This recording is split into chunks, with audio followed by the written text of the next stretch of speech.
这个中南部连续一礼拜变超大雨，甲农作物上一个不止啊吃力。农委会统计损失大约是896万，高雄市的损失上多401万，其中就是木瓜的损失上介严重。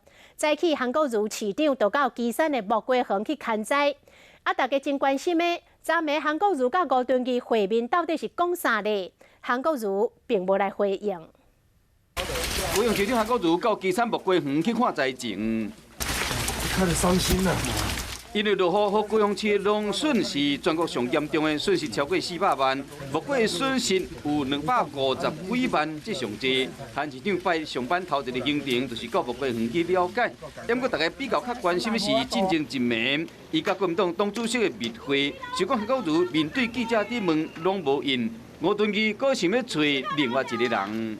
这几天啊，大概会同郭台铭先生在正式的会面。